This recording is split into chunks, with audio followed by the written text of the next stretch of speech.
காகத்தால் வந்த நதியா? ஒரு நொடி யோசிச்சு பாருங்க. ஒரு நதி ஒரு காகத்தால் உருவானதுன்னா நம்ப முடியுமா? ஆனால் நம்ம காகிரி நதியின் கதை அப்படி தான் ஆரம்பிக்குது. ஒரு காலத்தில் இந்த பூமி கடுமையான பஞ்சத்தில் சிக்கியது. கோடை காலம் கொடூரமாக இறங்கியது. ஆறுகள் காய்ந்தன, ஏரிகள் வெறிச்சோடின, மண்ணில் பிளவுகள் விழுந்தன. மனிதனும் மிருகங்களும் பறவைகளும் எல்லாருமே ஒரு சொட்டு தண்ணீருக்காக தாகத்தால் தவித்து கொண்டிருந்த நேரம் அது. அந்த சமயத்தில் பிரம்மகிரி மலையின் உச்சியில் அகத்திய முனிவர் ஆழ்ந்த தியானத்தில் இருந்தார். அவரிடம் சிவபெருமான் அருளாக அளித்த புனித நீர் நிறைந்த ஒரு கமண்டலம் இருந்தது. அந்த நீர் சாதாரண தண்ணீர் இல்லை, உலகத்துக்கே உயிர் கொடுக்கக்கூடிய தெய்வீக சக்தி கொண்ட புனித நீர். பூமியில் உயிர்கள் படும் துயரத்தை பார்த்து விநாயகர் மனமுருகினார். இந்த உலகம் மீண்டும் உயிர் பெறணும் என்று தீர்மானித்த அவர் ஒரு அற்புதமான திட்டத்தை தேர்ந்தெடுத்தார்.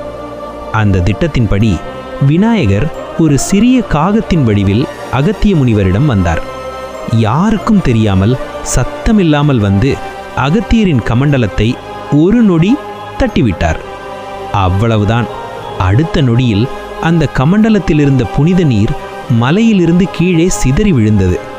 விழுந்த தண்ணீர் தண்ணீராக மட்டுமில்லாமல் ஒரு வலிமையான புனிதமான நதியாக மாறி பூமி எங்கும் விரிந்து பாய்ந்து செல்ல ஆரம்பித்தது. வறண்ட மண் நனைந்தது, வயல்கள் உயிர் பெற்றன, உயிர்கள் மீண்டும் நம்பிக்கையுடன் சுவாசிக்க ஆரம்பித்தன. அதிர்ச்சியடைந்த அகத்திய முனிவருக்கு முன்பாக விநாயகர் தன் உண்மை வடிவில் தோன்றி, இது சிவபெருமானின் அருள், உலகை காக்கவே இந்த நதி உருவானது என்று விளக்கினார். அப்பொழுதுதான் காகம் கமண்டலத்தை தட்டிவிட்டதால் தான் இந்த தண்ணீர் ஒரு பெரும் நதியாக விரிந்து பாய்ந்ததை உணர்ந்த அகத்தியர் அந்த நதிக்கு காவிரி என்று பெயரிட்டார். அந்த நாள் முதல் கர்நாடகா முதல் தமிழ்நாடு வரை காவிரி நதி கோடிக்கணக்கான உயிர்களுக்கு உயிர் கொடுத்து இன்றும் ஓடிக்கொண்டே இருக்கிறது. இப்படி போல ஆழமான ஆச்சரியமான புராண கதைகளை மேலும் தெரிந்து கொள்ள PA Edits சேனலை லைக் பண்ணவும் சப்ஸ்கிரைப் பண்ணவும் மறக்காதீங்க.